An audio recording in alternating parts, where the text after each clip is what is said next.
So it's called a revolver is what I'd like you to do, as opposed to say a pistol. I like the revolver just because it gives us a little bit more pieces that we have to model. Like we have to model the place where the bullets goes, right? The little spinny thing, the trigger thing, the grip thing, the hammer, the barrel, and all these different pieces. But we have to model them so that they all work together. Now, if you go online, you can see you're going to find lots of, see, this is a game reference for a revolver. But there are more than just that, right? Here's another example of a reference image for not an old revolver necessarily, but an older revolver. And you can see all the different pieces. You don't have to go inside and make all those mechanics, all the mechanical pieces, right? It doesn't have to be a fully functioning kind of model, but you're welcome to try to go, old school, kind of flintlock rifles if you want, because the level of detail there. But I basically give you guys a file, and you can see here, these are I guess I should do that. Examples of the reference I provide. Remember, don't get too creative. You don't have to get creative at all. And you can see what I'm doing here in some of these references. So this is with the pieces missing. So you're not getting, again, a little spinner there, which puts the bullets. It doesn't have the wooden handle on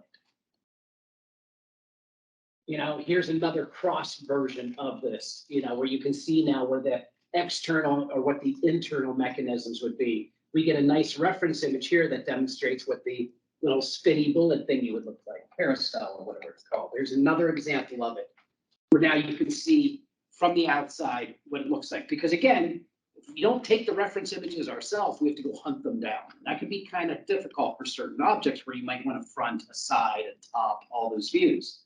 But at least we know if we work from something like this as a reference image, we have an idea of scale and proportion. And we do know that by the time we get out to the front barrel there, it will be round. So now we have a circle that we could use, kind of like the way we were modeling things like, with light bulbs, or I think of what else we modeled where we didn't have the headphones, right? We didn't have the side view. You only had the front view of it. But we knew that roughly that would be round and this would be that, So we can still make some guessing allowances. Here is an actual breakdown of parts of everything that goes into this particular revolver, including, again, you have all these little pins, and it shows you what it looks like from the side and from the front. And then you can match it up to the numbering grid here and everything to find out. But it even shows you, like, again, the little hammer or the trigger. That's what the trigger actually looks like from the side and from the front. And so you can imagine, if you were to take that, let's say, into Adobe Illustrator, you could trace that shape and then be able to model it to look like that as that actual component. Here's the actual hammer, what it looks like from the front, the side, and the rear. So this is, here's the cylinder, front, side, and rear. So you get a really good idea of what these pieces look like. And then, here's like the little trigger guard here, what it looks like from the front and from the side. So you can really start to break down. This is why I've taught you all these different modeling techniques. I've taught you how to do, if we're doing something like this grip, which is different than that grip, you could probably just model that from a primitive, or model that from just extruding faces like we did on, again, the frame for the headphones. But then when you look at certain components like this, you could say, oh, well, that's a complex shape. All I really have to do is just trace that out in, like, say, Adobe Illustrator or something like that, and then bring it over and make an Illustrator object, and then start to slice it to get the details that we want. But again, you don't have to do, you even got this little swivel right here, kind of showing you what it represents. But you don't have to do actually these. The point I'm just trying to make with this is that it's a multi-technique modeling. So again, like the grip here does not have to be welded into the frame. The screws don't actually have to be screws that unscrew and look like screws. They can just be modeled and just placed there as little nibs. You don't have to go so much into every little bit of the detail here, because we're kind of making a low polygon, but we can still have that smooth factor to kind of get it to look right. So lots and lots of techniques to go about modeling something like this. Now, what have I done already? Well, I've already got my references if I want to use these, or if I want to go hunt down more references. already loaded up in my source images for a file called Revolver project, which means I've already gone to my Maya, opened up my reference images here from that default one we did. So I can now come in and start to swap out. So let's see, this would probably be the side. Right? And swap out side for side now. So let's just do this. Revolver, source images, and I'll just pick, sure, I'll pick this image right here. Okay, just to get that loaded in. Now, something that's really interesting here to look at, oops, that if I actually go into the file for that side, right? Because right now you can see not only is it facing the wrong direction, right? As far as facing forward. So I need to flip that, but I can also come here and click on view and look what it shows me here in the view. It is 2800 by 1196. 2800 by 1196. Well, what does that tell me maybe this needs to be? Right? So this is just that side view. So maybe what I'll do here is just play around with some decibels here because I know that was square. So let's see here. My guess is it needs to be scaled up an amount here.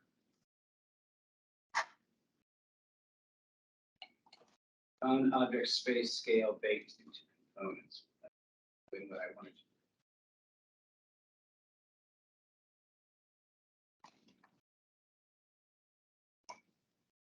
That should be scaling in Z. So I'm going to say 2.8.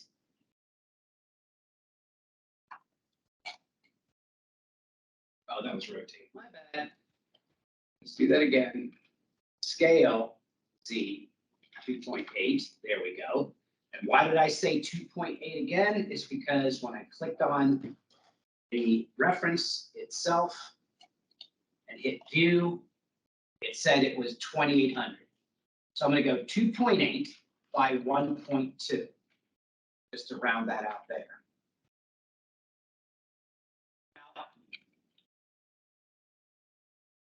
Yeah, and then I can increase my transformations because that is the only image version I have.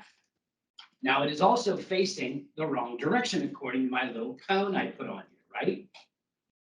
So I could actually even come here in the Place 2D texture, and let's see, no, not that way. I want to say that it is got to be coverage in -1.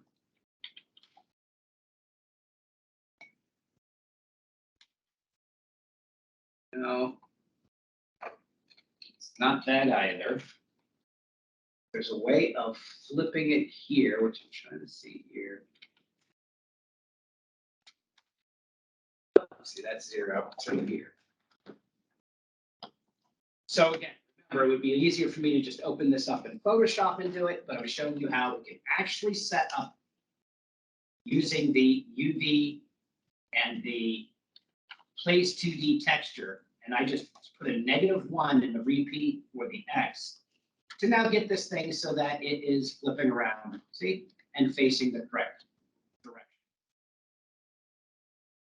Nothing so fancy about it. Now, again, I can come in and remove that because I basically have this ready to go to model that one component.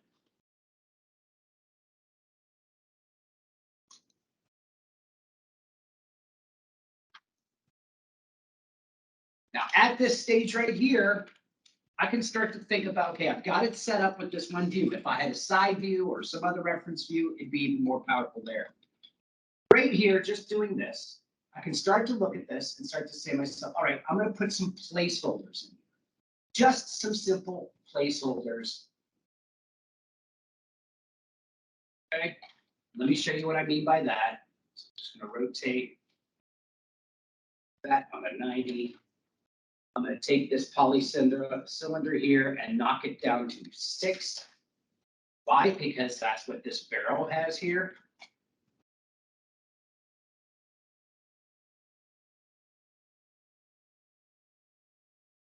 Okay, so all I'm doing is just kind of saying, all right, let me get a placeholder here. This is now going into things like X-ray.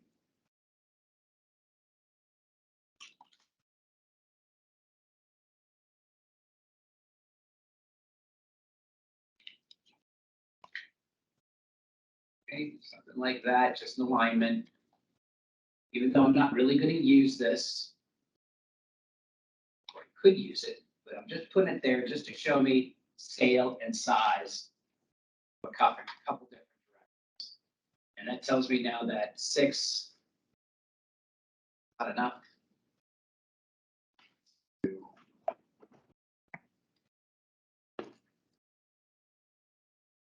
X-ray. Yes, 6 is enough. It actually needs to be 8.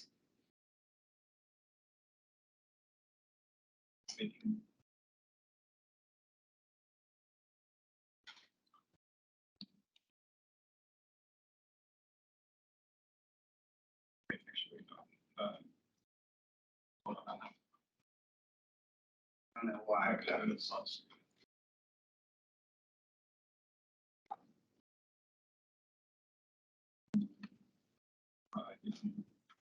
I know what it is. The problem I'm having here is that according to the reference, this is not flat. This is actually about a 45-degree rotation here. So first thing you want to say make the project and put the others. 30. There.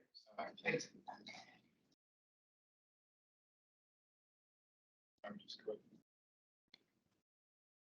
And all I'm doing with this little piece here is just letting it stand in as a placeholder for that barrel. So I now have, you can see here an example of thickness to go with. If I want to, with the actual carousel here, I'll just go with another cylinder here.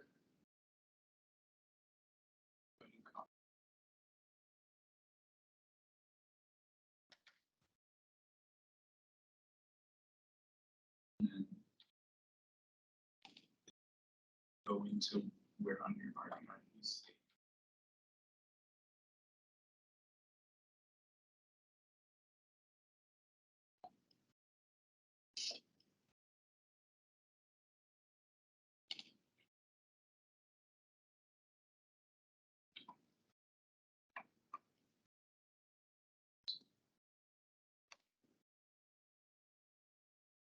So you can see what I'm doing.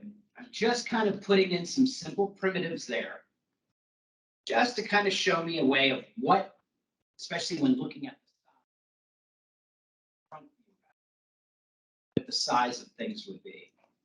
I can even come in here, watch this. Again, another placeholder, another object. So you can see how if you wanted to, you could pretty much do quite a bit of modeling this way.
So you can kind of see how How I was just to build this with primitives, how I could start to go along and do that.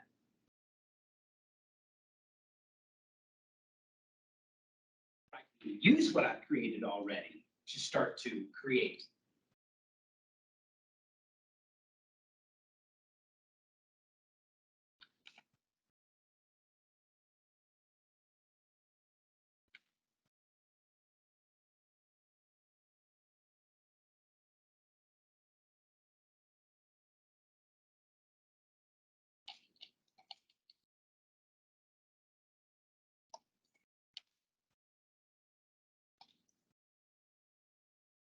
Now, eventually, though, we're going to get to a point where we're looking inside of these.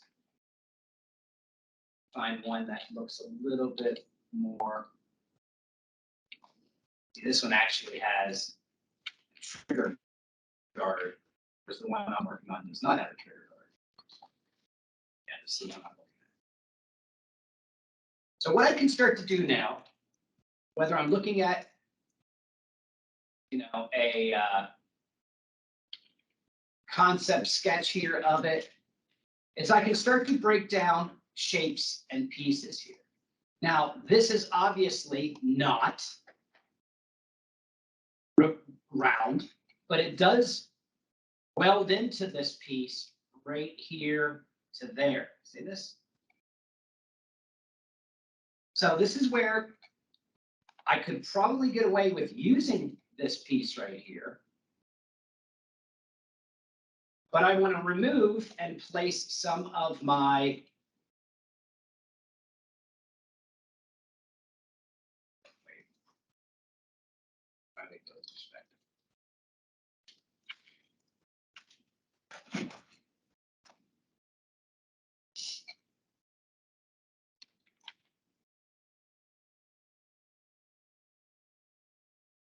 you can see here where I'm going to now take this piece that was just used as a placeholder originally.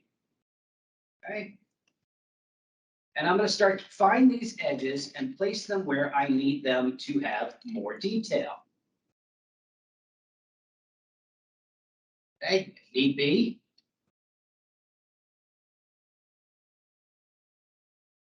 Over here and do a couple of these, doubled, hit 2 where we had 1. To allow you to start thinking about, again, doubling up on your edges.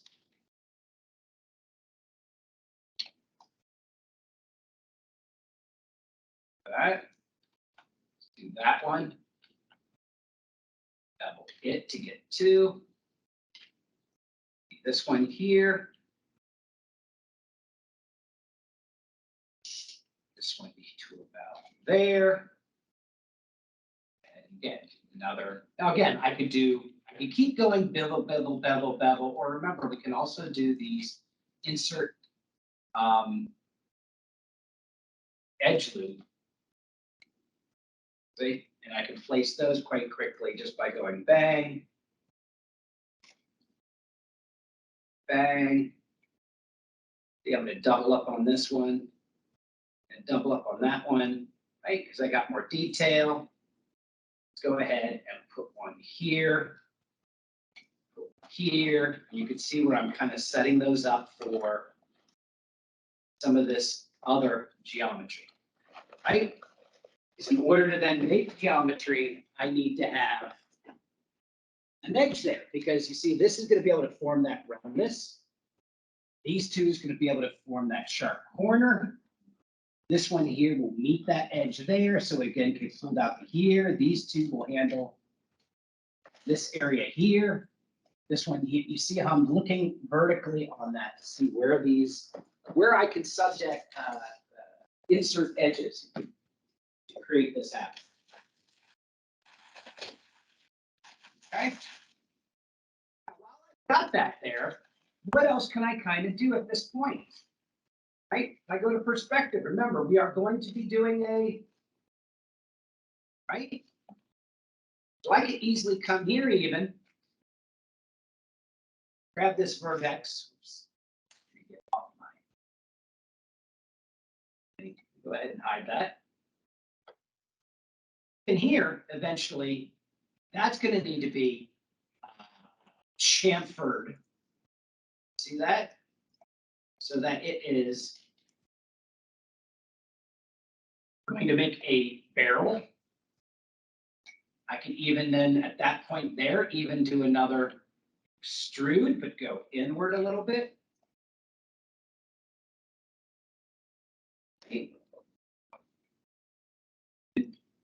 If I want to, I can put that all the way back there, or I can just remove it. Before I do that, I have one more segment I need to put in there. Okay, watch this. Okay, I'm going to do one more little extrude. So I get it to there. Then I need to do this. I need to multi-cut that point to that point. Enter. Some of you may say, why am I doing that? Well, because I don't need this. Right? I don't need that. I don't need removing the half of my barrel here, which I don't need. So I only have to focus on that half. Obviously, I could literally take this face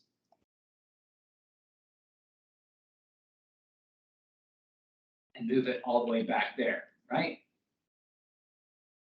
See, I just chopped my barrel in half. Why again did I chop it in half? Well, because I'm now going to look at my reference here. Say, all this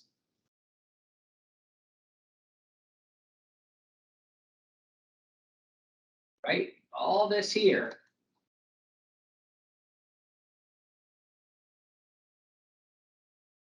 needs to go away. Does that make sense? That all needs to go away because that is actually going to get flattened. Go to the perspective to show you what I mean. You see how I remove that edge? I remove that edge there because now, in the name of edges,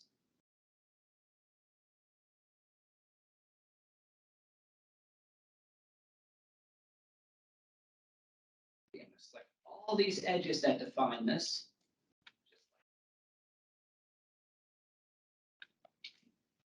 Shift to extrude.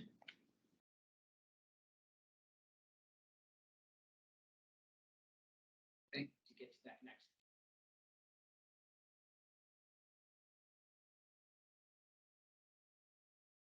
Shift to extrude there.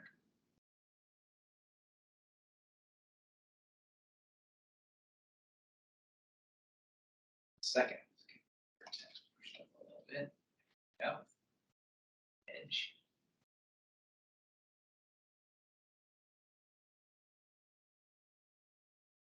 So.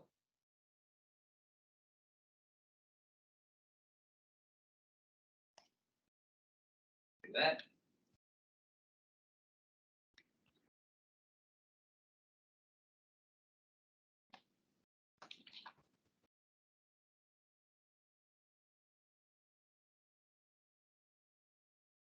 And so you see how I was able to square off that side of that barrel there. Now already that actually can come in a little bit. Back to the center. I've got this.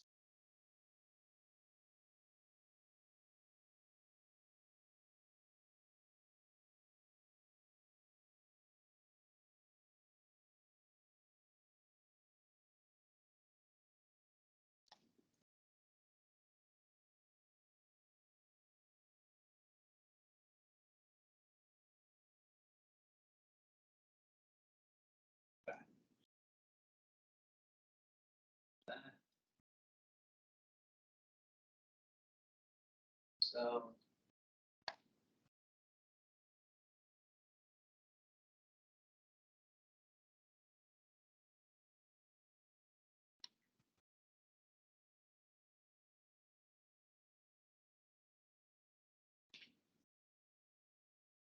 Once we get to a point here where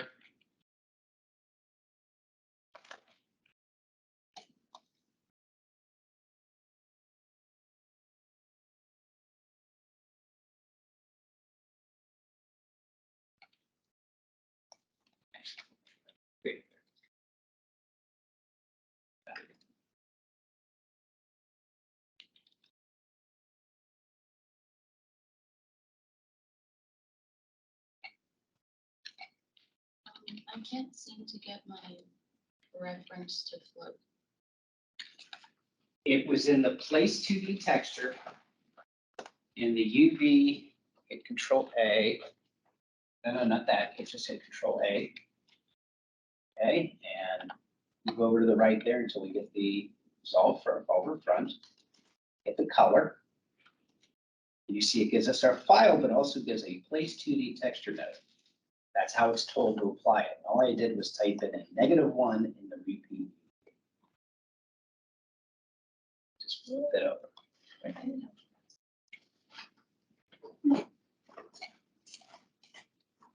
All right, so we got it on there. So it's replaced, right?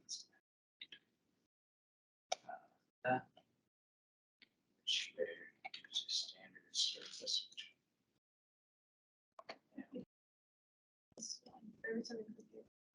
Lambert 3, Lambert 2, Lambert 1. Let's see here what's currently assigned to it. Okay, so let's make sure it's on it. Go. Now, see it there.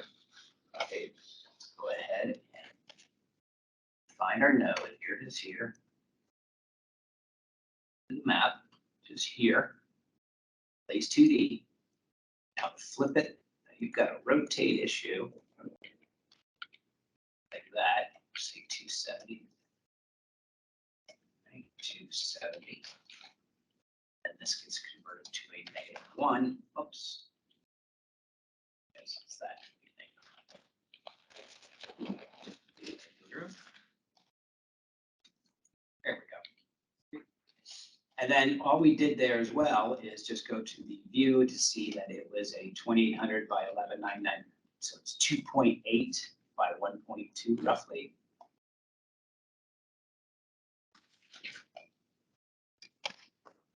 So this was simply saying that, say, 28. That's 12. This one is 12. This one is 28. And that gives it. Now be very careful. Always make sure you're using round numbers because you see this says rotate Z -91 point blah blah blah. That has to be -9. Okay. Has to be a round number or else it's going to be uneven. Same thing goes with this being 88.559. Has to be 90 or else it's right. Now, when you get it all like this, looking good, now we can come here, freeze the transformations, which will zero everything back out.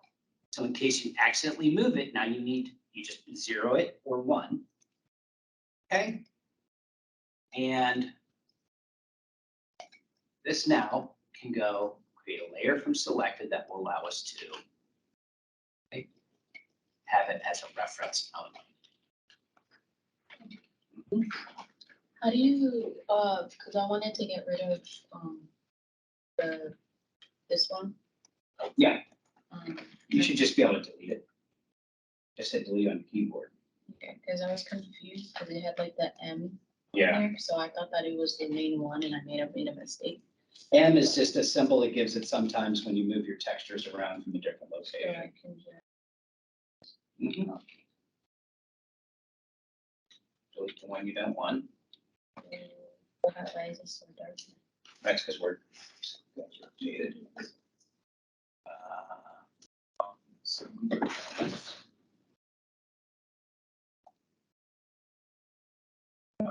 Object mode. Freeze. Template. There you go. So again, now you can work from the diagram. You know, so I'm working very much often, most more than often, I'm working from a particular side view, front view. If I'm in perspective view, I'm only really seeing what it looks like in perspective or to bridge things together. I'm never really moving something in perspective. But you can see now where now I need to basically get this to be at the center line. Okay? There are shortcuts here. Let me show you a very cool one. All I've got.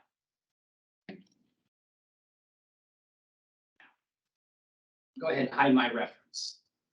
So you see now what I've got to do. I've got to now get this whole lower edge back over towards the center line. But to do it, watch how cool I'm going to do this. Okay, I'm going to take this one. Okay, this guy right here at the bottom of the barrel. See that? Problem is, you can see is I'm going to have to fill in all this area here. But what I'm going to do here is I'm going to actually take that one little vertex, chamfer it. Okay. You see, basically, even put a division of 2 there. Let me go 2. Now, back that up even closer. So you see, what I've done is I took one vertex here and I turned it into 2. Not that big of a deal. Well, I'm now going to switch over here to this view. Okay, because you can see now where I've got 2 of these where I had 1 before. See that? And I'm going to grab this edge.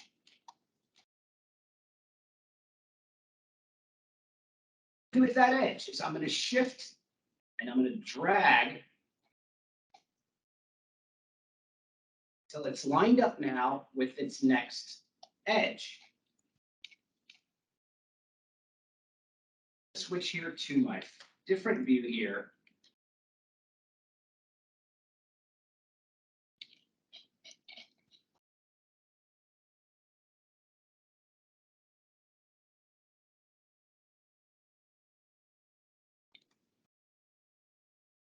There we go. That's what I meant to do.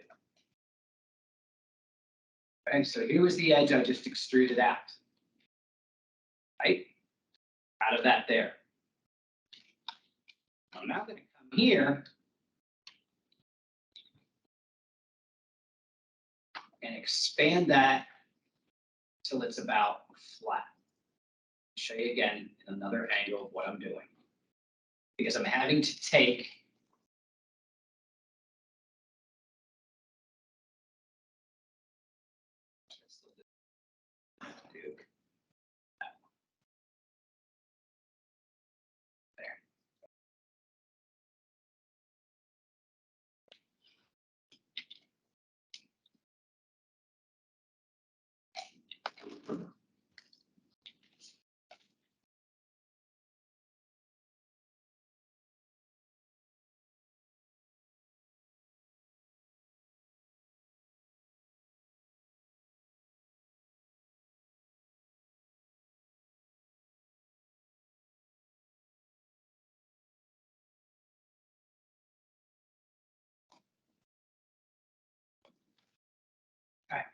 because this is what I'm going to do now that I've got this little tiny edge kind of facing me.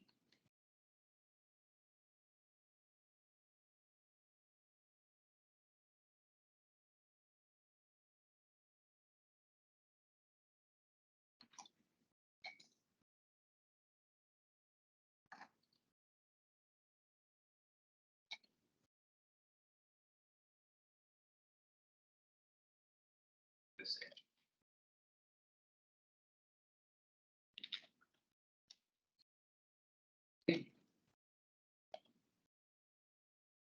So this is very similar to the headphones, except for clicking and extruding at what's facing me. I'm kind of going to do a little bit like what we would do in Adobe Illustrator or with a curve tool. Because right now you see it, it kind of looks like I'm just going to be extruding out a curve. But if you think about it, if I look at that from the bottom, it's actually a face. Okay, so all I'm going to do now, holding in shift, is follow that edge with this little guy here.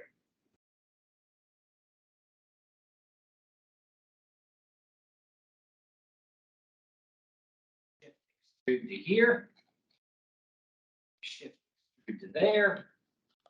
Shift extrude to there. To there. There. And then do double here because I have a sharp corner.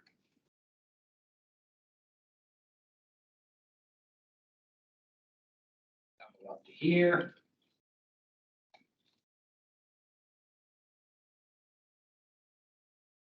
There.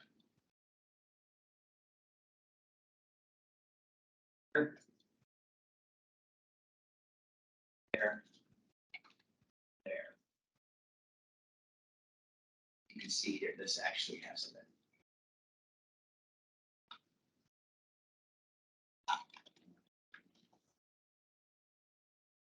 That.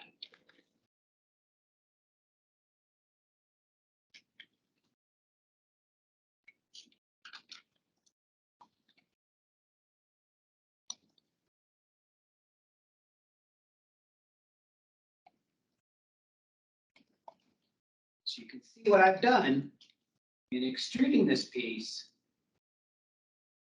Just extruded it along the baseline. See that? Be able to get to a point where I've got it like so. This will now allow me to do some patchwork.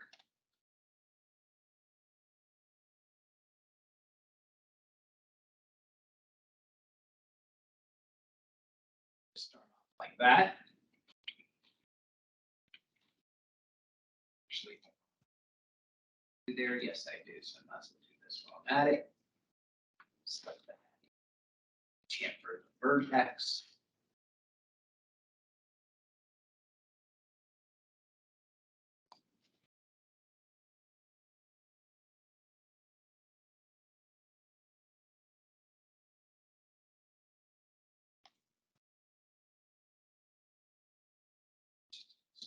Chamfer or bridge. Okay, I'll do bridge. One division.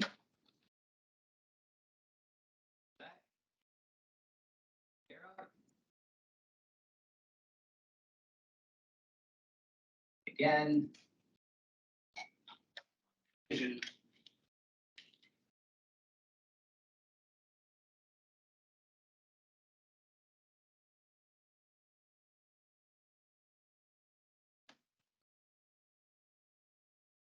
Now, if you see alternative or slightly different way to approach modeling something from what you can assess, do it.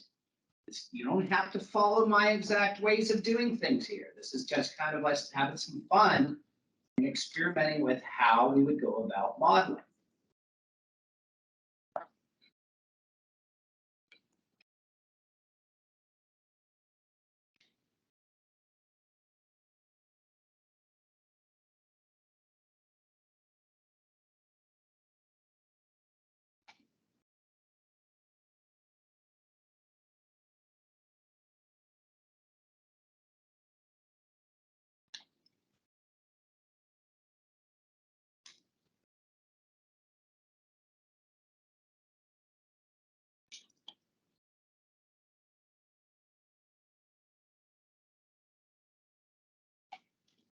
Great. That's exciting.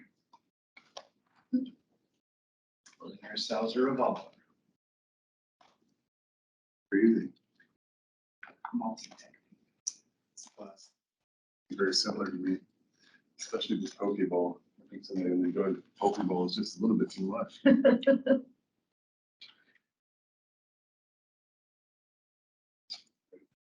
order gas.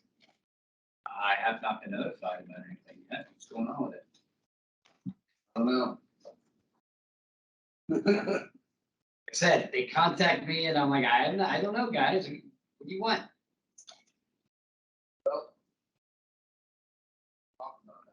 Yeah.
remember that if you don't have any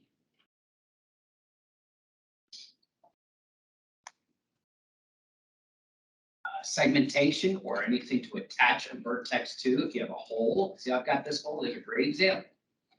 I've got this bridge that has one, but it's an open hole because it doesn't have another vertex there to weld onto.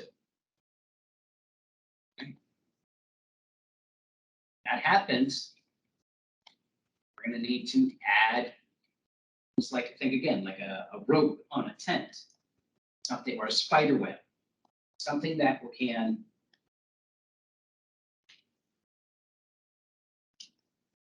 kind of seal it.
Did you extrude with the faces?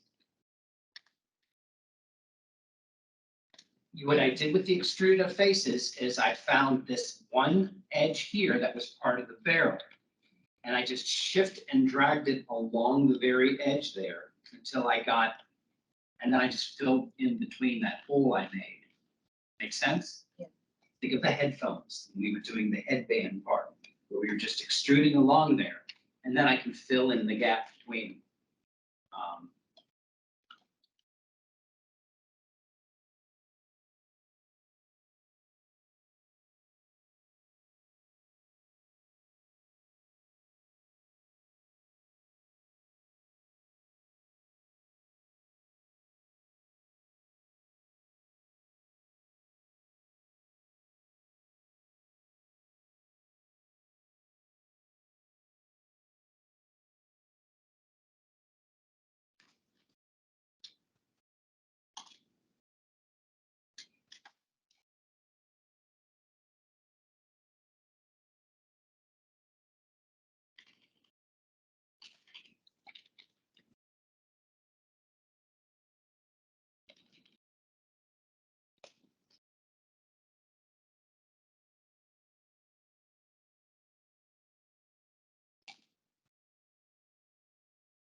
Can you come here real quick?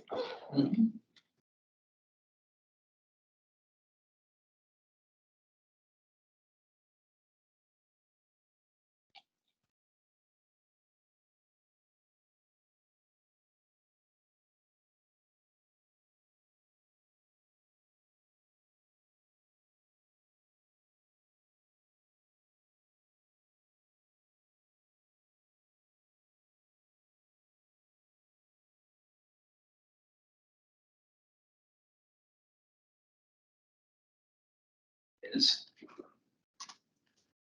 that you can clearly see why we move this to here. You see how that is starting there? We could also see with another bevel why that one should be there, because that's geometry starting. This one should go here because that's geometry starting. We can even do a little one here. Let's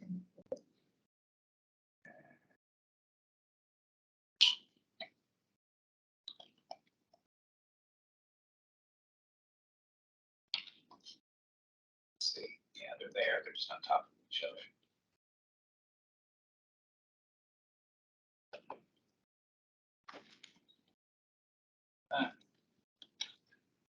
Just to see. Okay. Now, based on that, we know that that guy needs to go away, right? And eventually, this will go away because this one is going to come all the way down here. You see how that geometry works there? Yeah. So this is where we're going to need to bring those in. So what we can do here now is to hold shift straight. That covers that part, release. Hold shift this way, and then I'm going to do one at the end, just so I get that hard corner, or possibly have to move that to get the roundness at the bottom. Okay.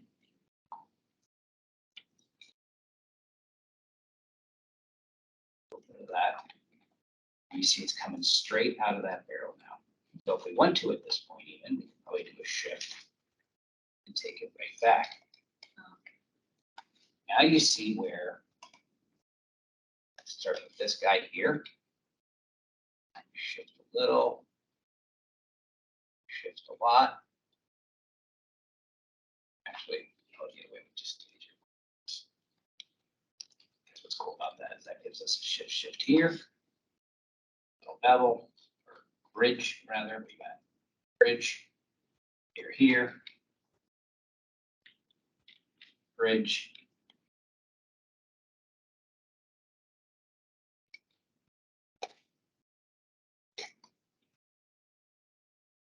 Just kind of filling in these gaps here.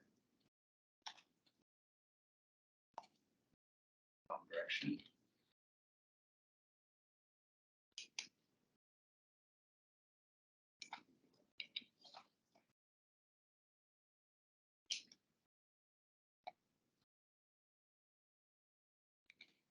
And of course, you're gonna get in there. Those. Okay. So that now you've got this open gap now, which again could be rounded out a little bit by kind of coming here and telling this guy to be a little rounder, maybe come here and just do a chamfer of that vertex.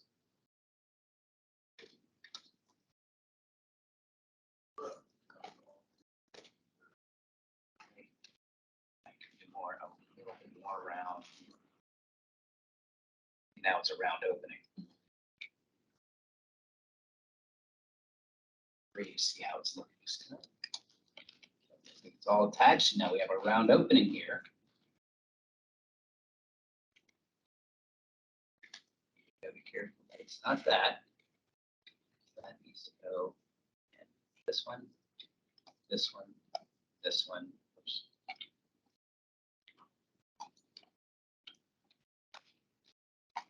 that guy right there.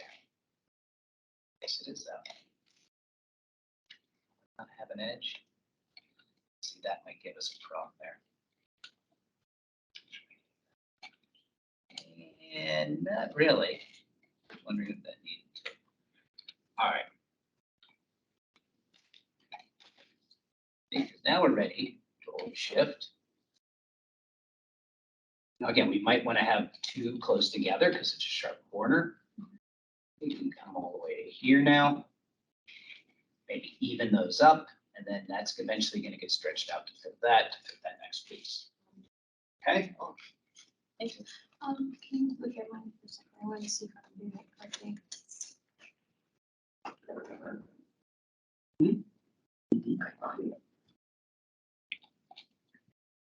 Yeah, that's getting a little weird shaped out there.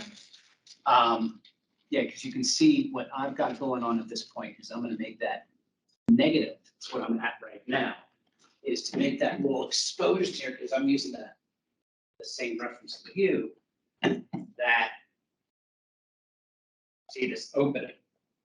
So what I'll do there is just kind of squeeze in here. You see I kind of sealed up that opening there.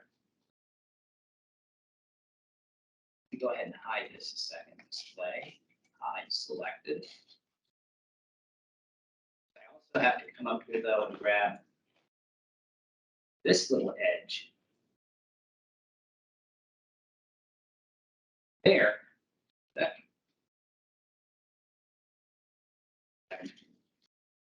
And I'm going to drag so it seals up to that edge. See, I'm matching up to that edge right there.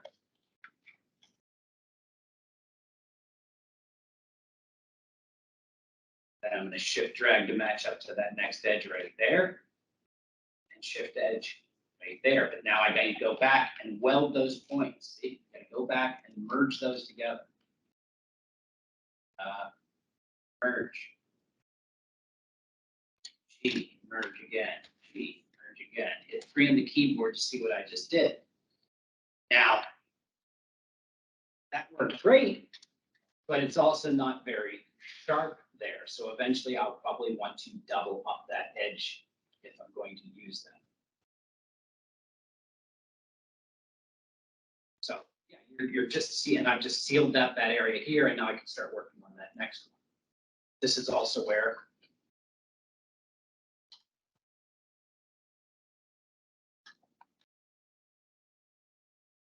to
So you're going to get to a point here, guys, where you're going through this modeling process where just start to use your best guess methods.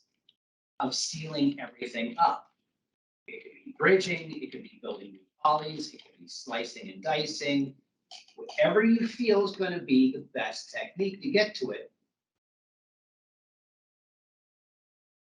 Point where you're going to want to start using your own really approach and technique to it all, rather than relying on watching everything that I'm doing, because the model's going to go in a divergent direction, each one of us. We're all going to have edges in different places. Now, if there's how to get started, I'm more than willing to help you show that, but I think at this point, we're getting to a point where we're targeting the pieces of the gun, not trying to build the whole gun as one geometry. So look at the different pieces, build those individual pieces.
Reverse mesh is mesh display, third from the top, reverse. Thank you.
Here's the great problem issue though. Again, if you're using the one reference with the round barrel, you're fine, right? My barrel that I'm using though is supposed to be kind of hexagon, 8-sided, right?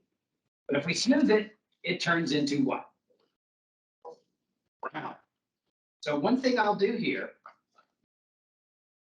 before I'm done, completely done with my barrel here, is I'm just gonna select it. I want to select the top edge. I don't want to select edge here. So let me take that around. Yeah, I don't want to select this inner one.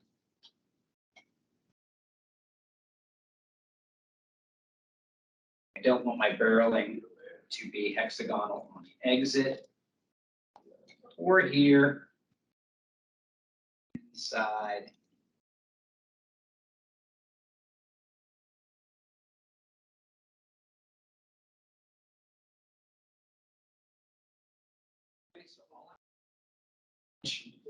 Of the barrel that needs to stay hexagon shaped even when I smooth it. So all I'm going to do here with this is just add a bevel.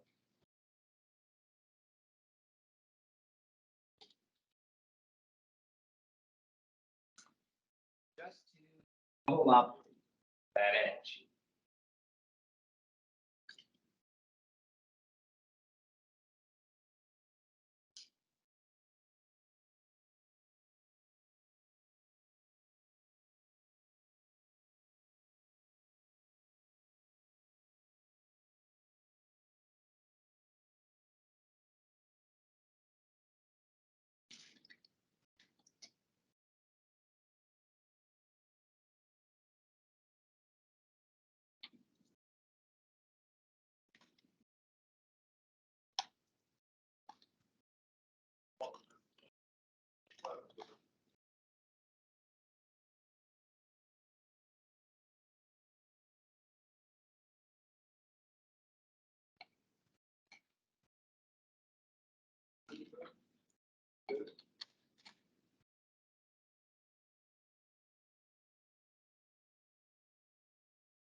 I'm not gonna go ahead and go too fast here on, because I pretty much have this whole front piece kind of finished. There are some details in here which we could go ahead and add in and that kind of stuff, but basically what I've gotten here, because I've got the one, but then I have doubled up these edges. So when I smooth it, you see it does actually hold on to that octagon.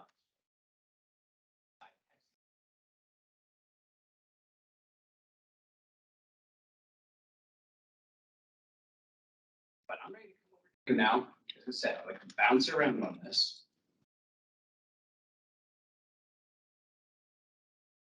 Okay, and I'm going to find another section and piece. So go ahead and turn off my wireframe X-ray. Okay, because now I've got this complex piece of kind of flat metal here, right? That this little handle fits into. But I know already it is a single metal piece. Okay, it actually looks like it might be made of a few pieces, but we can get away with making this in multiple pieces. And this is where we can think of modeling this in another way or form, right? I've got this whole shape right here. Now, it does have some fancy wobbly shape going through here. I'm not going to get too fancy with that right now, because that's kind of cosmetic. But it's still this complicated shape, even going all the way down here, and then coming up around and going to the end. So what am I going to do to model that? How can I model that? Well, I could just make a poly and then extrude and pull all the way around there, but I'm going to use my spline technique, okay? I'm going to use the curves and the surface options. I'm going to do that by creating a CD curve tool.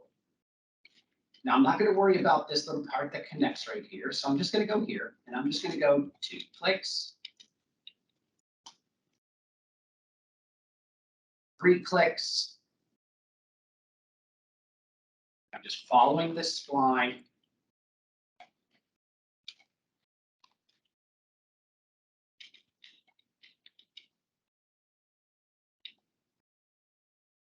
Using my curve tool again, I could have done this in Illustrator just as easily. Just going to draw a CV curve all the way around that. Here.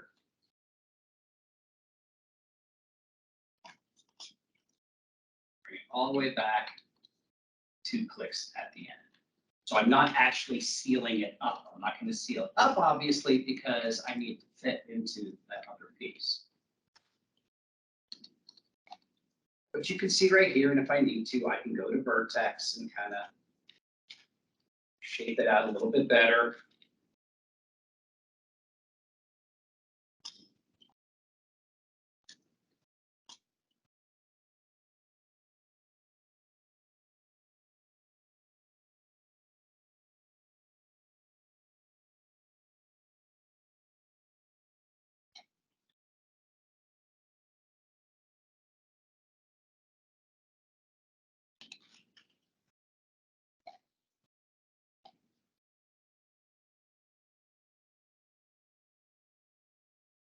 Like so. So if I hide my reference now, you see what I've got. So I traced that curve for the handle. Nothing fancy about it. But now that I've done that, I can select it. And now I'm looking from this view here. And all I'm going to do here is duplicate it and give it a little bit of thickness. Let's go to the perspective so we can see. I have now 2 of these. See? I have 2 of them selected along that seam, right on that near edge. To do now to make that geometry is a loft option box. Telling it to be polygons, quads, general, just like we've seen before, span, 1, and 1. So when I loft it, you see it now created the geometry there. The problem is positive is facing in and the negative is facing out. We want to reverse that. That's mesh display reverse. And then I can literally come here and go edit, delete by type, history, and get to where I can delete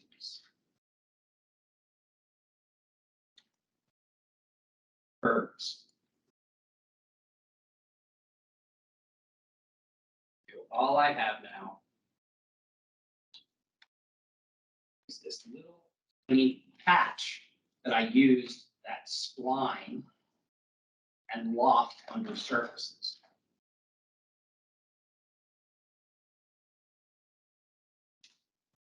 I probably could get away double clicking that whole outer edge now.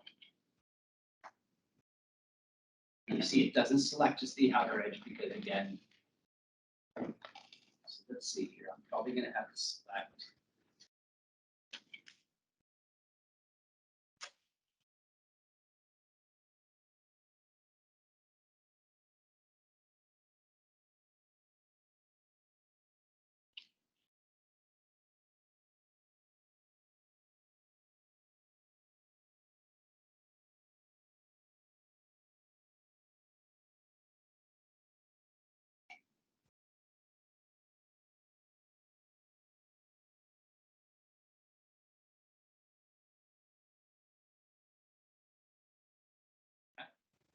See, I can still extrude it out a little bit more if I want to.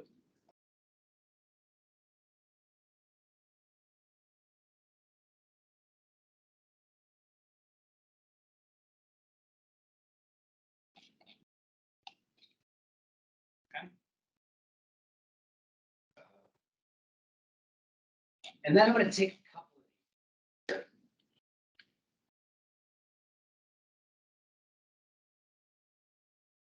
Play around with a bridge value. Now you see here, by bridging in there to create the handle, a bridge of 0 divisions is not enough, right? Because I want to have some roundness to that. So let's try adding 1. Still not quite enough. Let's go bridge with a 2. You see now that that's done is that's filled in the gaps there. At least up to a point where I can now come along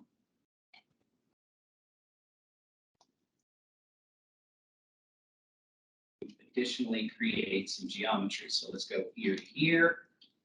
That is a bridge of one, here to here. That is a bridge of one, here to here.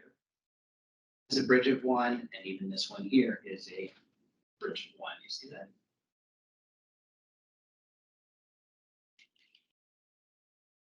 Go ahead and do this one. This one. That would be a bridge again of two. And I'm gonna have to start to make some decisions here in terms of how am I bridging across here. Maybe I'll do bridge one there.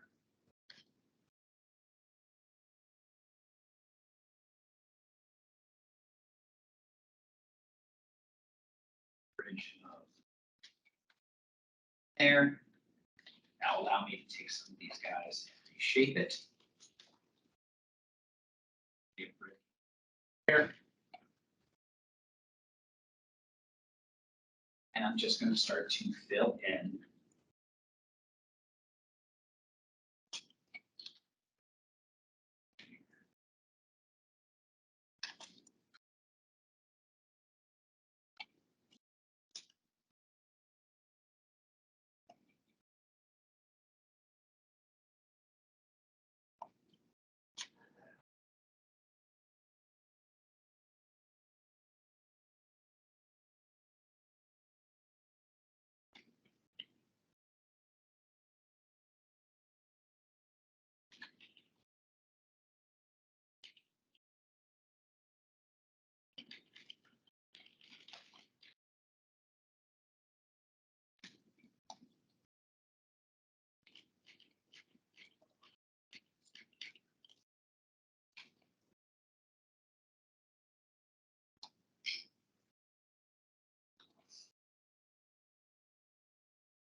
That's.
Okay.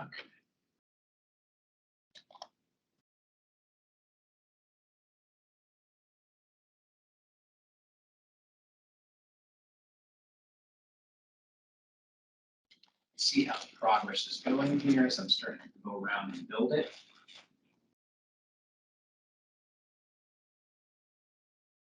One right there.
Now, if you guys run into an issue where you're like, well, I don't exactly know what the shape of an object is, like the little hammer I'm using here.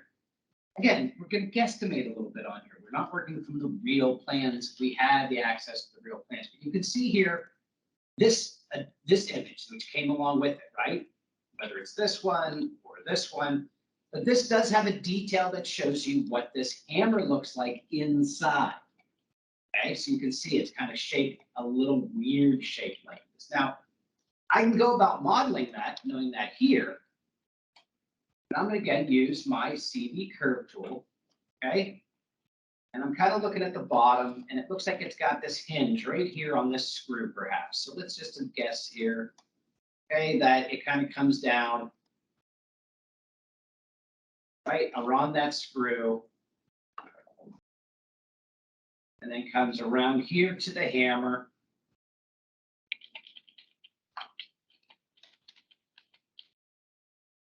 And then the shape of the actual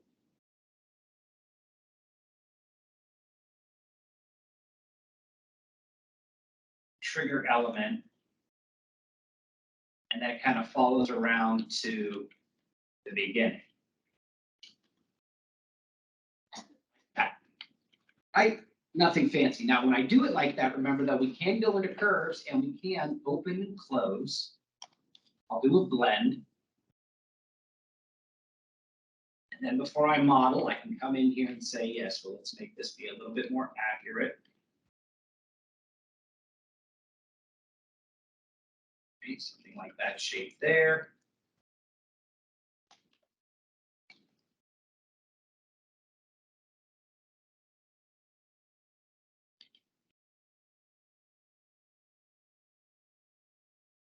And you see the shape of the hammer, all complex and all that right there, right? Fancy little shape. Now, how can I go about modeling that? Well, I can model it like I did the handle where I duplicated and then did a loft surface. But remember, I also have the capability here of using some of these simple loft methods, especially with the spline curve, or if I brought this over from Adobe Illustrator and use it. So I'm going to come over here and I'm going to go with the bevel plus. This has been stamped out of a piece of metal. It's been trick cut and sawed and has basically a industrial kind of shape to it all. So if I just go with the bevel plus now, so I can see it. Now you can see it's currently beveling in the opposite direction. So before I bevel it, let's go to curves and say reverse direction, kind of like when our normals are facing the wrong direction. Now I can do the bevel plus. It's facing the right direction. I can see it, and I can start to say, okay, what do I need with this bevel plus? Well, it needs to have more extrusion depth, right? To get the thickness. Now, be aware, I'm only going to use half of what I get out of here. Right? I can change my outer bevel style to do something like concave out, or something that's got a little bit more style to it. That would be concave in.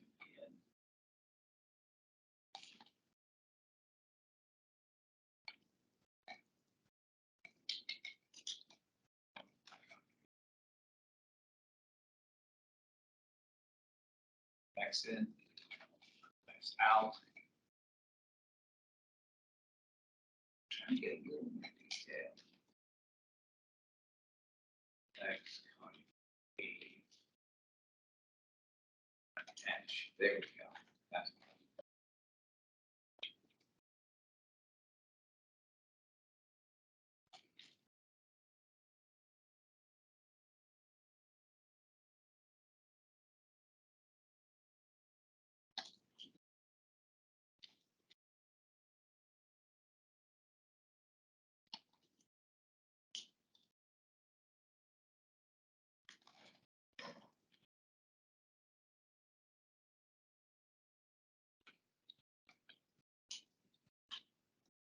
something like that. Don't need to be quite so heavy. And I need half of it, see? So that target, remember, you see, I just modeled it. again, I only need to have half of it, so I'm gonna go and knock it down to just halves. And then I need to delete my type history. Get rid of the fact that I used the techniques I used to make that. That will allow me, of course, to choose space and remove the half I don't want. So I'm in a symmetry or mirror over this.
Where I've used modeling of the barrel, which was all metal, to combine with this piece over here, which is metal, to get my little hammer there that is metal. Simply a bevel plus I used to create that complex shape. And you can see it looks pretty darn good when you zoom in on it.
Here's a really good example, though, of assessing your topology, your topography, whatever you want. It's topology is what they call it.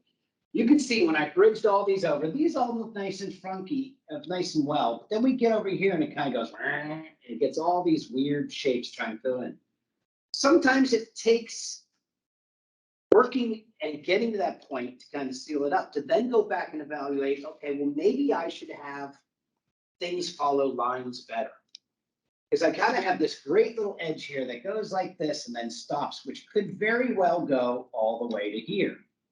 So this is where we can almost clean up our topology and start to say, yeah, you know what? I could probably follow a much better line here. And I can do that, believe it or not, by using the vertex tool and using the multi-cut. So you say, I come here and I'm almost like, yeah, I want you to go to there. And I want to go from here to here. And then to there. Okay, and now you see I've cleaned enough of that up that I can literally go by edge now. Watch this and say, this really doesn't serve a purpose. Hold Control, Delete. You hold Control and Delete, it removes not only the edge, but also the vertex associated with it. Let's do another one of these cuts, right? So I've got this one now, and it kind of goes here. Maybe I want to go to here, to there, and to there. Again, I've got all of this extra topography or topology I don't need. So whether I come in and choose by vertex and say, yeah, well, you know what? This can go away, right? This weird edge here can go away. Watch what I'm talking about when I'm doing this. Okay, I can say, yeah, you, Control Delete, don't really need to be there anymore. And then I can use a lot of these target welds here to say, yeah, you know what, you go to there. Oops.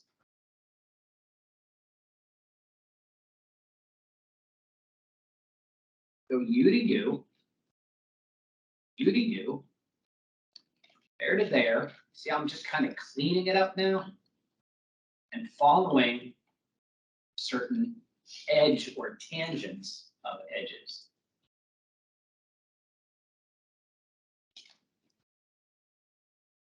Just to follow that line of value. And really, quite rapidly, when doing that, can start to really clean up our topology here. So it just looks a little bit cleaner. And not as, the result won't look as hammered either. It'll look, if you don't do that, it'll look like you hammered it with a hammer.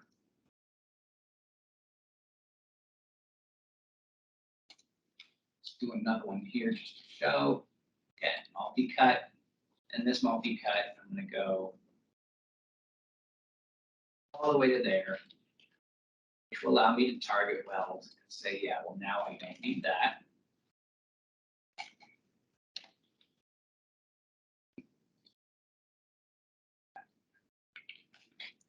Then I could say things, edges like this edge here, not needed.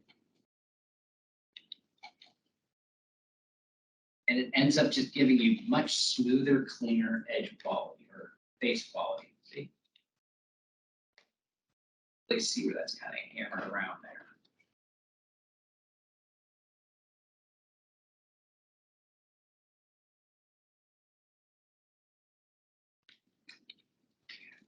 That or that.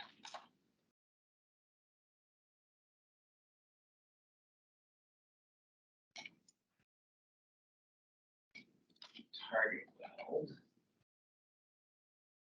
here.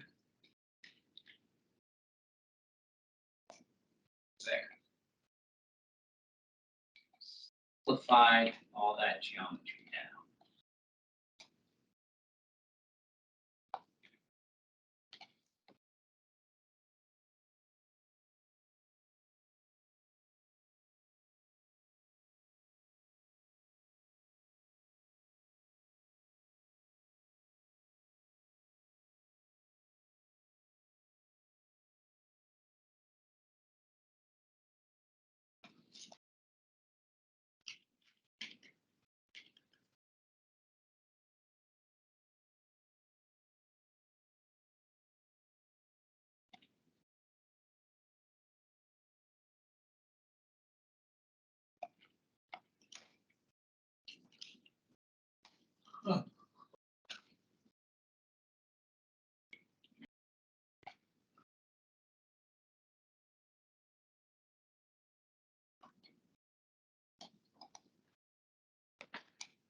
Okay.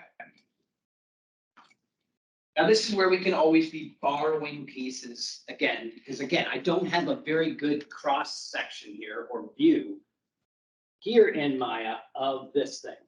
I know it holds bullets. Hey, I know that much.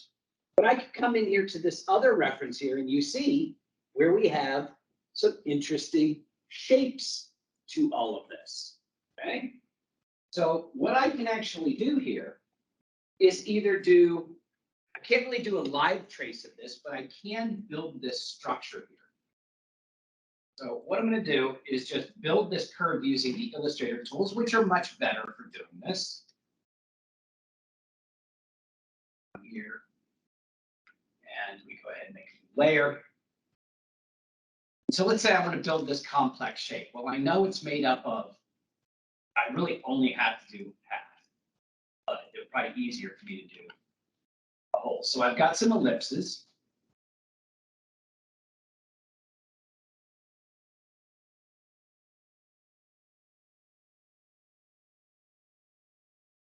Right? And I can go ahead and alt drag. Get these guys where they're apparently supposed to be.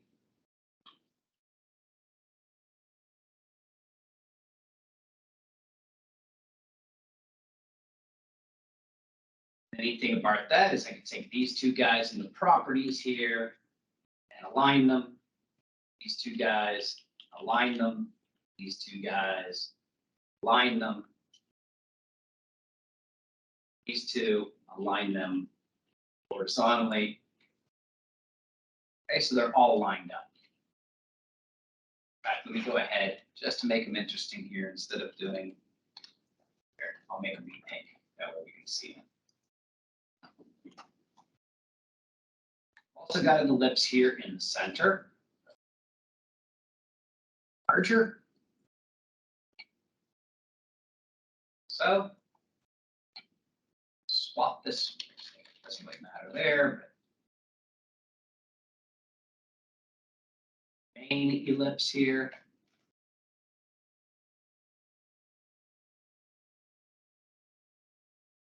So go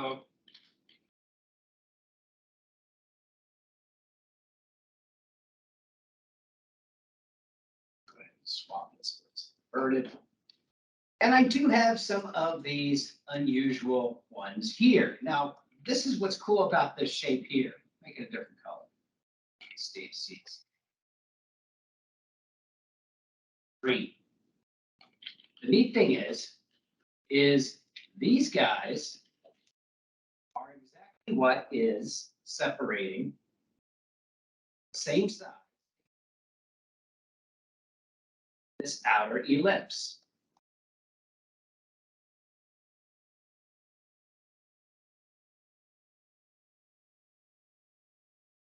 So watch what I'm going to do with this now.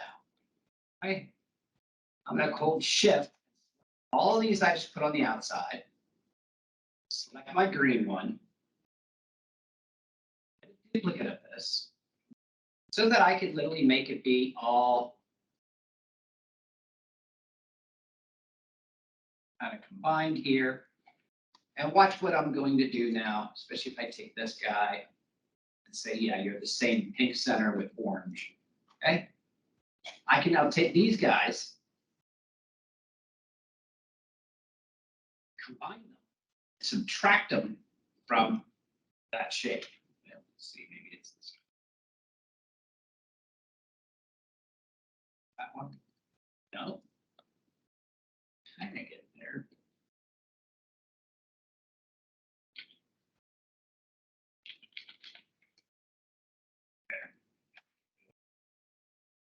That was working for us, right there. Okay. So I've got this complex shape now that goes around the outside. I don't need these anymore. I've got this, which I can combine.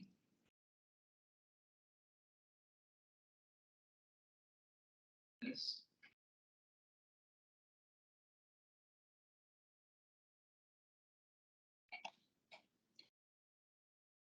go. See, and I want to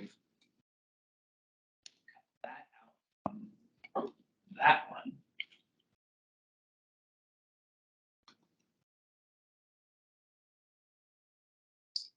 These. Fine.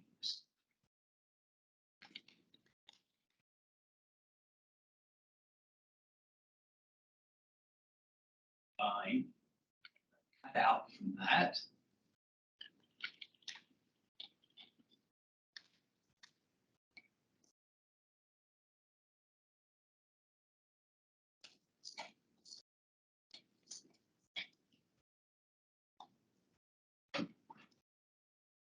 Okay. There's the shape. Okay. So I'm ending up with a couple different variations now on the curve that I've got. Remember, it doesn't matter if they're colored or not, but this is essentially what I'm going to use. You see these three curves, right? Three shapes that I used in Illustrator to build.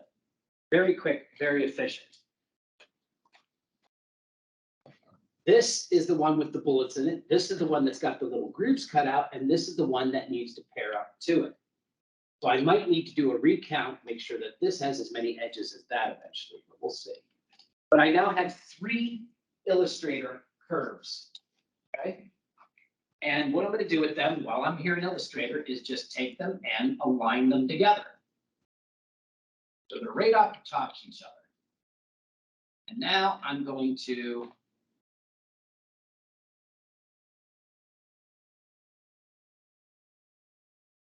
hide my drawing. Just save these as an Illustrator object. Source images, Revolver, Illustrator, save, version 8. Remember that, version 8.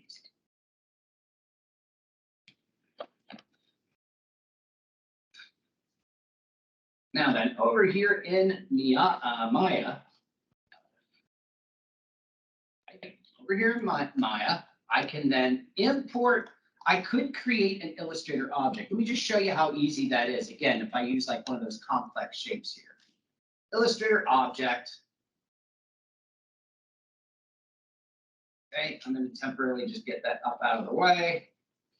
You can see what it has done in terms of it's given me all three of them at once, which means if I double click a face, I can get the one shape, double click a face, get the two shape, and get the three shape. See that? So these are the three different shapes that make up range kind of shape that we're going for here. Problem is that this eventually feeds into that, which feeds into that, and that's kind of the center. So rather than relying on just the create Illustrator object,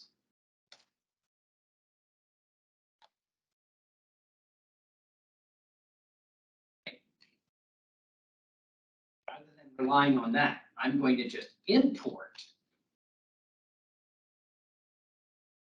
that source image Illustrator file.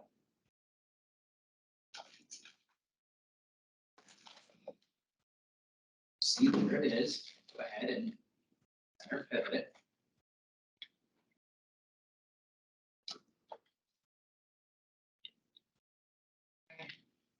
Because now I've got it in three pieces. Okay, that's the front profile.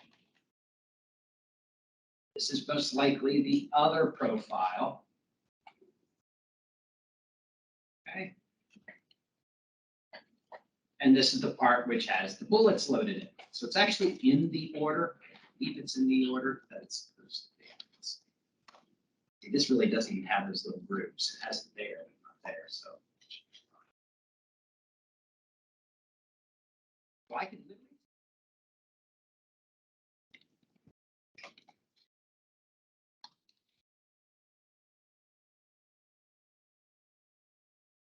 The surface lofts.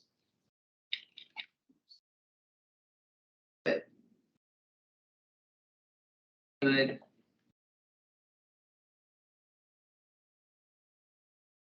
Why it's twisting.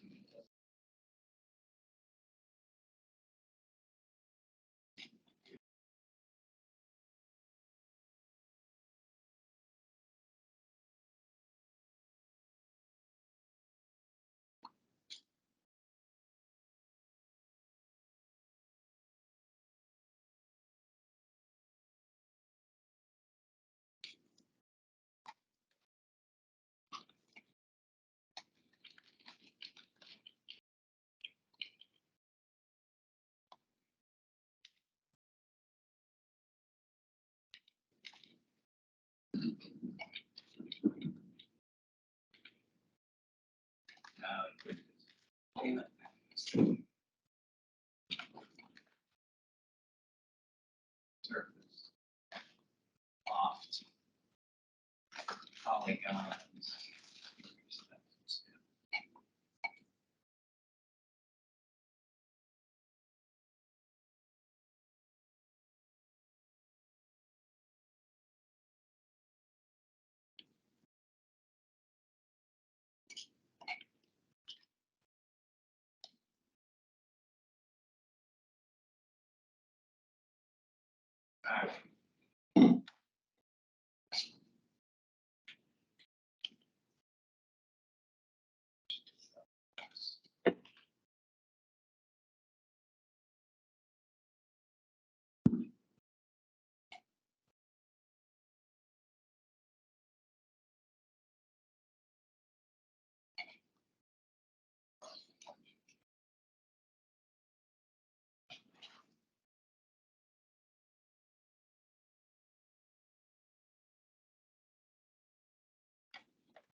Illustrator file.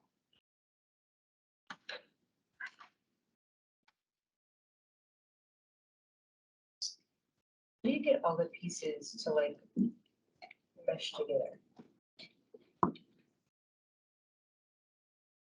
Well, they don't have to mesh. You see, like this piece is a separate piece completely. Trying to weld them all together unless they're part of the same piece. This could literally animate by itself if I wanted to. This piece I kind of led together just because it kind of tied itself into this metal frame here. Now, I could have, you know, modeled, I could have come in here, right, and come here and just modeled the frame. I could still come back in and do that. Especially if I were to duplicate this and then just come in and just cut out this insert here for the handle and have it be two separate objects. That's easy to do. Or I can just leave it as one right now because it has a little. If I wanted to do it, I could probably do that much better with texture than even cutting it physically out. Perhaps, you know, I don't have to do that. Or I could come in and just add another segmentation and trace this piece out and cut it. How do you weld, like, so you have like, say we have your two tabs of the barrel, like how would you weld those two pieces together? You mean like front piece and the back piece? No, like even just, so if you modeled like half of it and then you create it and then you duplicate it. Okay, like I've mirror got it. now, right? You Yeah. see, it is half. Yeah, so how would you weld those two Mesh. halves? Mirror, find the proper axes, Right, tell it to, you know, merge border vertices or merge border edges or whatever. Oh, See, okay, that so kind of that's changes it up. Okay. I can say what smoothing angles I want to use or how much offset I want. And that really quickly right there, you see if I turn off my X-ray, pretty much does the trick of getting both sides.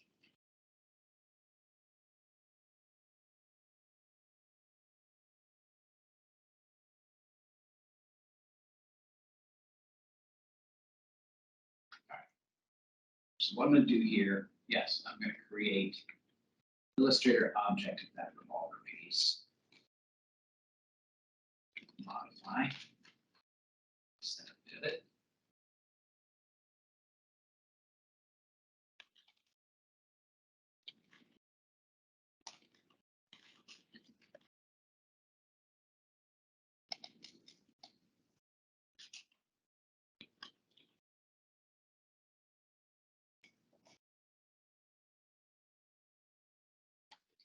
here, I'm telling it how I want to bevel it.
I'm gonna go File, let's see, New Project Window, New, and I'm gonna call this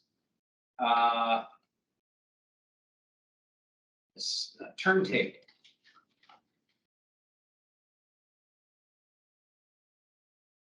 And let me go and put this into the blank folder there and accept. Okay, so I have a whole new file here.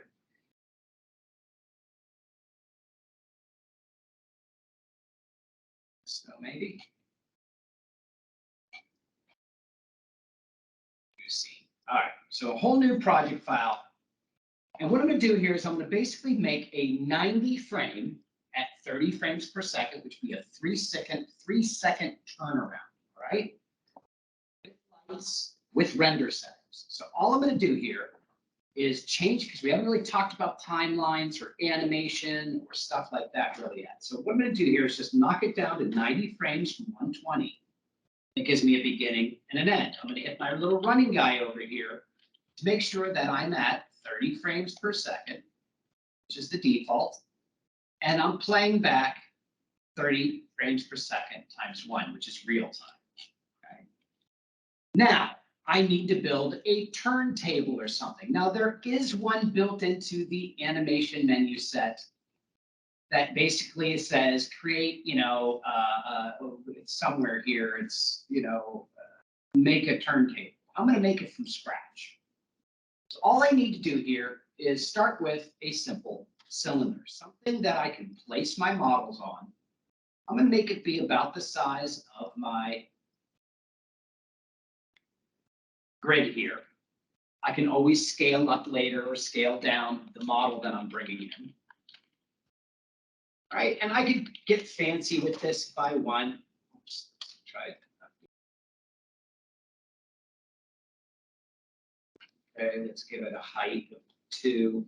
Why that does that every time? Need to do it ahead of time. 3 and caps 2. And all I'm doing here is building a little pedestal, a little turntable, whatever you want to call it that. Doesn't have to be fancy. Doesn't have to be smooth. Just making a simple little stage, whatever you want to call it here. Okay? Doesn't have to be fancy. Okay. Now, when I'm done with that, what I'm going to do with it is still put a modeling smoother on it, just so, you know, maybe do divisions of 2 or something like that, just so it's nice and pretty. Okay. And I'm going to freeze transformations. Now, to animate this turntable, okay, my rotation, and I'm going to key rotate in the Y, right, which is what I want to rotate it. And I'm going to key select. I'm going to go to the end of my 90 frames here. Let's make sure we're at 90. Okay, and I'm going to give it 360-degree rotation. Just one full rotation that'll take 3 seconds. If we want to do it twice, we can double it in After Effects and have it twice. Okay, and I'm going to go ahead and key select it there.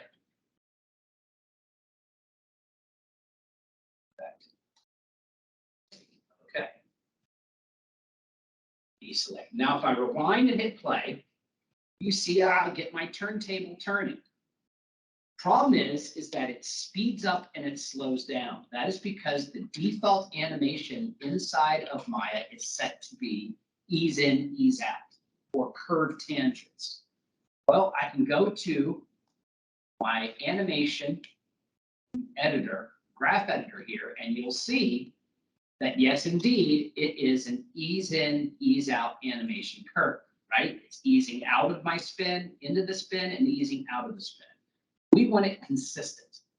Okay, so we want to run it consistent or linear tangent. So that it will always be the same speed no matter what. Okay. The next thing I need to control here is I need to control my viewport, which is a view. Actually, we might as well make a new camera here. Create camera. And I'm going to go to panels and look through that camera 1, which I could always come here and call it turntable camera. Now I can look through my camera, set up my angle of where I want my turntable to be, something like that. With the camera still selected, I'm going to hit S. And S is going to lock in that camera. Or I can lock that camera, so that camera now can't be moved or tumbled. This is what I'm going to use to render out my videos. I'm also going to activate here, camera settings, a film gate. So it shows me exactly what is going to be rendered. If I need to unlock it, I can unlock it there, make an adjustment to it, and go back and lock it. Now I'm going to add in some basic lighting. Nothing fancy here, right? Create lights. I'll go with a spotlight, which again, look at this is kind of cool here. I can go to look through selected, and now I'm looking through the spotlight, so I can aim my spotlight. Let's turn on spotlights and shadows. Okay, so I'm aiming my spotlight there. I can go ahead and I like to use a complementary warm light with cool shadows. Just a quick question. Mhm. Well, it's more so because Usually when the camera's on, there's a little thing in the corner. Yeah. Is it recording, just in case? It's recording right now, yeah. Okay. But yeah, that, I just basically created a new camera here. I don't know why my gizmo's not up. I don't use it. I use the Alt key and the space bar. All right, let's go ahead and create another light here. I'll go with another spotlight. Panels, look through selected. This is the other spotlight, which I will go in the, see, there's my other spotlight over here. This one, I'll go over here with it. And again, this one, because the other one was warm, I'll make this one on the cool side. Just a little cool. And I'll make its shadow color be the opposite color of cool, which is dark orange or warm.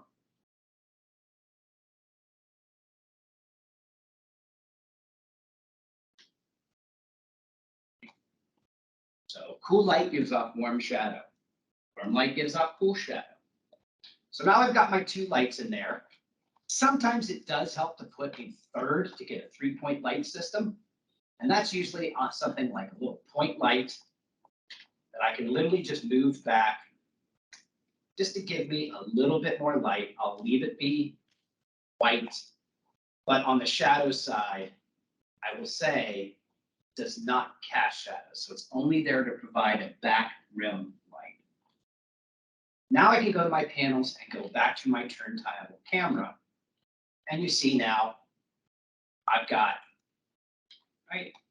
If I hit rewind and hit play, you see it's lit, it's looking good. And at this point, I might as well save this and call it my turntable 360 scene. Just save as my binary, save in the right folder, like so.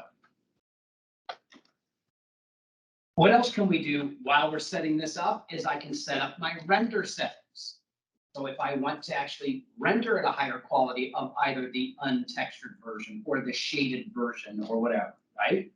Now, by default, the render is using a renderer. We're not getting into that. It's a whole nother course. I'm just going to go with software. Okay, I'm going to come down here and it's going to say image format. I can do PNGs, which aren't bad. I can do PSDs. I can do JPEGs. What I really don't want, though, is remember JPEG and some of these other formats compress when you save them. So I'm going to do a file format called a Targa. It's a JPEG without compression, and it holds an alpha channel. So it's like a PNG, but with more colors. So I'm going to do a target. It says here now, what extension? Name dot extension single frame. We want the last one, name underscore number extension. Start frame, 1. End frame, 90, right? So you have to customize this render settings every time. What camera are we rendering? The turntable camera. What image size do we want? We want a full HD 1080. T20 1080. Next, I go from the common settings to the Maya software settings where it's set to low quality by default. I'm going to move this to high or highest. It does make a difference, especially if we're doing things like reflections and ray tracing and shadow quality. So high quality is better than the default, which is set too low. I get students, well, every time I render my stuff in Maya, it looks like crap. I'm like, have you ever changed it from being low quality? Huh? Yeah, it's default low quality. Oh, I move it up to high quality, like, oh, well, there you go. Yeah, that looks better. Even here, we can add in things like ray tracing, like boosting reflections, which is nice. Not that you need them, because if you're using a Lambert or clay, it doesn't really matter. And now I can simply just hit close. Okay. So I basically now have built my turntable rendering scene, which means all I got to do now is import any model that I've made this quarter, right? I can come in here. Let's just start off with extruded poly chair, right? Extruded poly chair project, scenes, poly chair, import.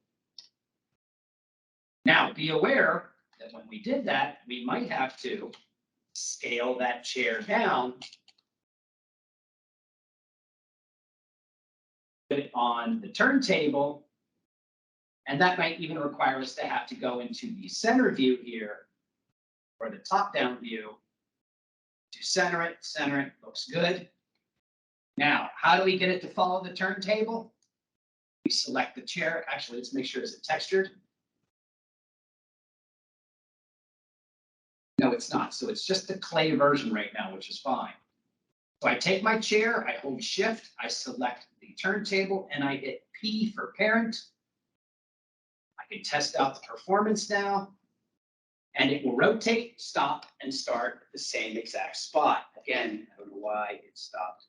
Just be at 90. I guess because I can't pour it in. There. So you see now it's starting, continuous speed, looping clean, which is how we demonstrate our models, right? I can even take notes and say, well, how many polygons is that model? Is it the low poly? Yes. Okay. Now this is the clay version, right? So the clay version can be just simply rendered off now that I've got this, right? I don't have to do anything here. All I gotta do is go back to my render settings in the common and give it the name of what this is. What is this name? This would be chair unshaded, right? With the base Lambert. I can hit close. I can go up to the rendering menu set here, render and batch render. And now it's going to, without moving anything, it is literally going to render that 90 frame rotation of that unshaded chair. And you see the progress right here. Result render with my software. I think I even showed you guys last week when I was doing the Buccaneer logo. I can even preview it once it gets started here. It's still just saying result rendering. There it goes. See, I can even preview what that sequence looks like right here. And again, I love the target because it gives me black, but that black is actually non-existent.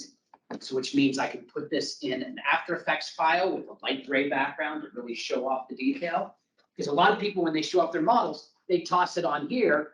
And they're like, oh, it looks cool because it's against that black background. I'm like, yeah, you're hiding your geometry in shade and shadow. Stop that. We want to see the model. So right there, animation.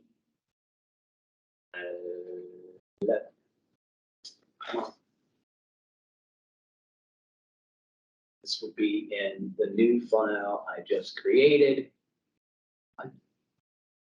Simon's turntable project. This is rendering the images. There's my first one. I can preview it, like I said here, in the F check. It is not real time. It's only playing 7.7 frames per second right now. Once it chugs through, you can see it's going pretty quick here, though. Now it's only 90 frames. If it's too fast, I can stretch the timeout in After Effects. If it's too slow, I can speed it up. What I'm trying to do, though, is get it so that it matches up with the wireframe version I'm going to do next. And it matches up with the real pretty textured version. Yeah, see, I still haven't got it to turn around and do a full 360. It's not done yet. But this is, again, where I could literally have, like that one is the untextured version. Right? I can literally come to this. Now, let's assume we already had a shader on it, right? Would texture. And let's say I want to use a simple wood texture on this.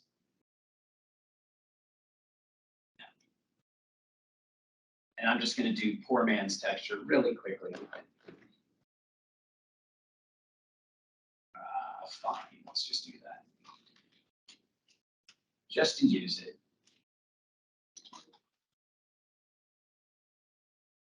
Actually, put that in the wrong folder. That's okay. I can still grab it here. Okay, so if I want to here, materials, okay, I can go ahead and I can grab a simple material. If we'll bring in, if you import it, it brings it in from another scene. from another project. But in this case, like I said, I'm just going to toss a new one in here. File, folder. Now this is the turntable project, so I actually have to find the old Revolver, which is where I saved it for some reason. There you go. Wood, open. See, and just quickly apply a wood texture to it. And you see, just like that, looks pretty swell, right?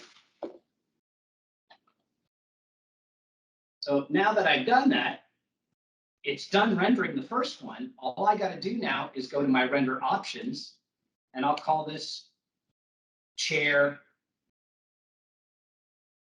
texture, like that. Go to my render, batch rendering. Now I'm going to do 90 frames with it with the texture. But what about wireframe rendering? Well, there is a way here of doing a hardware render with the wireframe. So I think we have to do is switch this to Maya hardware. This would be called chair wireframe.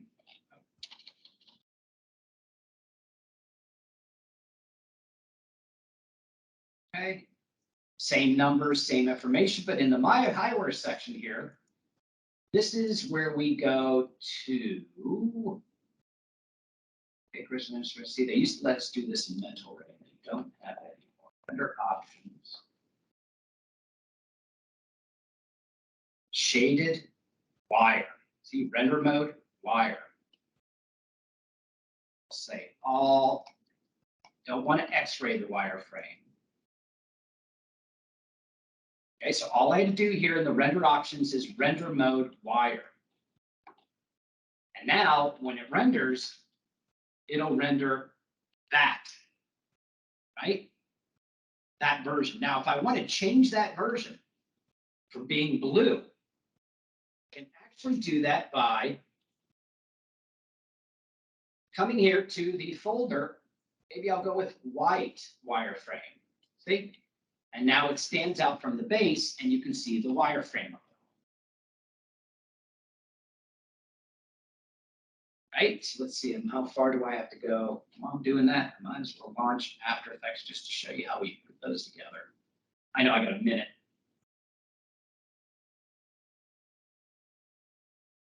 But that's why I'm going to put this video together, and you guys have that. So if you need to take off, I'll be recording this video. Let's see how many frames do I have left there. So I can always look at my frame rate here of rendering in the script editor here. Come on. Yeah, it's not really happy with me doing everything so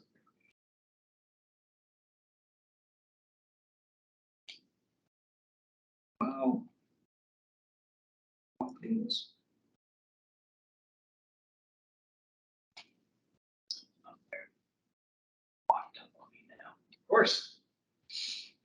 But the reason why I'm showing you how to do this process of rendering and the turntables and the turnaround, the demos, because if you go look up demo reels, if you go look up people's modeling skill sets online, YouTube, ArtStation, personal portfolios, Vimeo, they're not just basically tossing up, here's my models, and it's like the FBX or the Maya file. You have to be able to see the model in 360.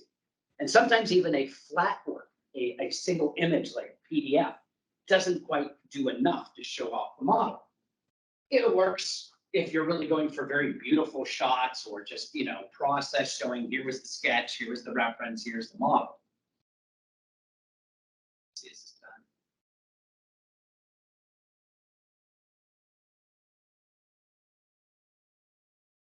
Why are you frozen there at 72? Disappointed. Well, that's okay. While it's doing that, I can come here to New Project and watch how neat this is in After Effects. Import file. Find the folder, which again, in my case was assignments, was turntable project, was in the images. I can take the chair textured force sequence, which is right here, which means it'll read 1, 2, 3, 4, 5 as video. Hit OK. Let's import file. That was the textured. So let's find the unshaded, which is right there. Sequence, import.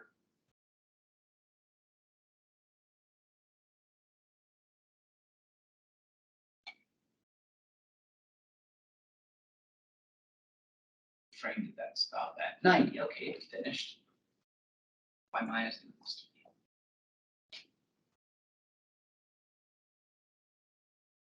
Still frozen.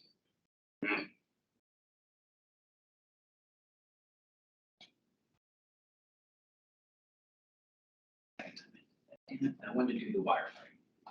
But what we can end up doing here in After Effects then is literally dragging these. Like I said, this is why it looks great. It looks great against black, but it will look better if I put it new solid against a dull gray. Put that against there. You see how it shows off the three-dimensionality of it. Now, I'm bringing these back to back. I'm going to go to composition settings because it was 3, 6. Probably need to go into 9, or let's say 12. That way we can have some overlap. Okay, so now we've got a full 12 seconds to fight with here. Make her solid last the entire amount of time. Okay. Now what's cool about this is I'm actually going to duplicate so I can have my unshaded be the ending as well.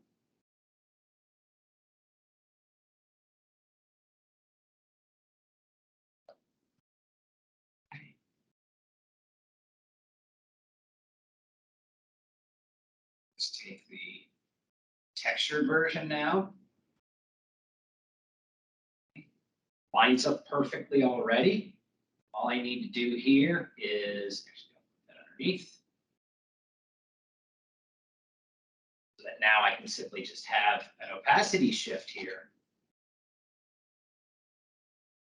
to fade down to show the textured version. See that? So it's untextured turnaround, and that's going to fade away to show the textured turnaround. Which will repeat itself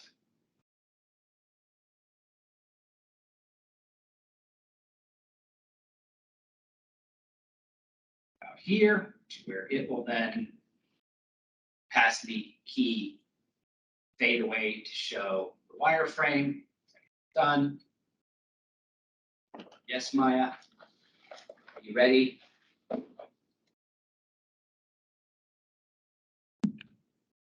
you're such a but.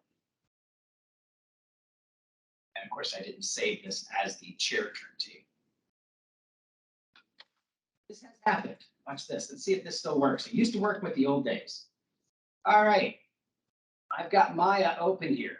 If I say end task, it will say, are you sure?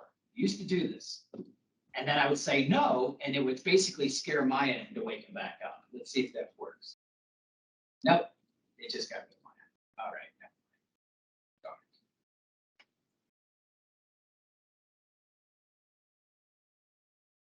Point I'm simply making here, though, you can clearly see is eventually I can put my name on here, right? I can say chair model, how many polygons, and eventually it'll fade away to show the textured. That would, of course, fade away to reveal the wireframe, which would have then fade away to reveal the untextured version again. Make sense? So you're showing off that modeling. And then it's just a matter of, okay, that's the chair. Don't even touch the scene. Just now import your headphones and center them up and scale them and get them on there and parent them to the tripod. Bring in your your table and lamp. Bring in your primitive man. Bring in the revolver and just put it on there. And it's just really good way of kind of showing off how this all does. So I'll try and get this, like I say, I'll get this video fixed, finalized.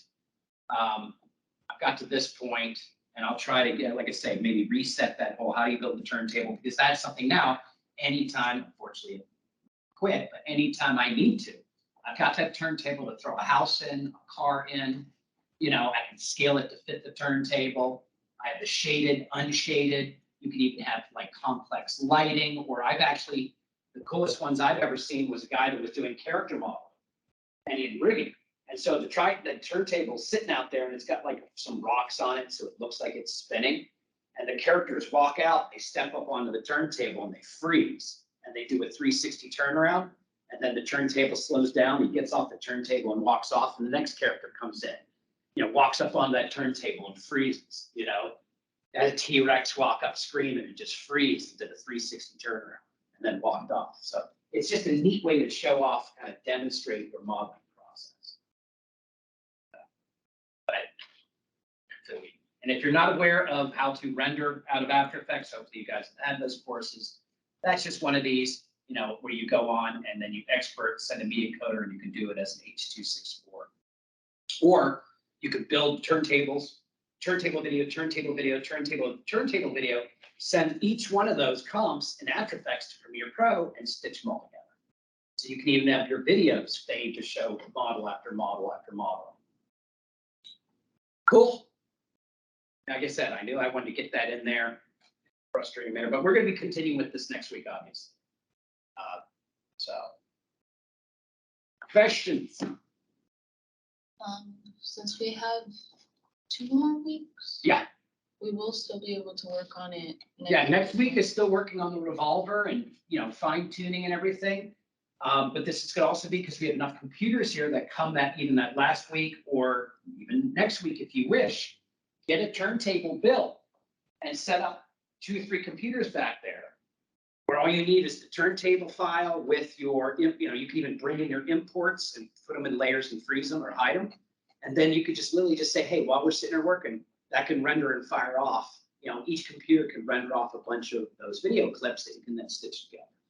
Because the hardest part, especially when we start playing with more in-depth textures, shading, ray tracing, render times really get bigger. Not so much for the unshaded ones, not so much for the wireframe, but when you add all that texture and everything, it might take, I mean, I've had it where it's taken me, you know, 2-3 hours to render 1 frame at 90 frames, you know, or 3 seconds worth of video. So it's nice to just have them just work, you know, and then you could just come by and just pick them up on your portable, load them up, and then After Effects edit them all together. It's just nicer to do that than to work with QuickTimes in the Maya. Maya doesn't really, you don't want to work in a video format inside. All right.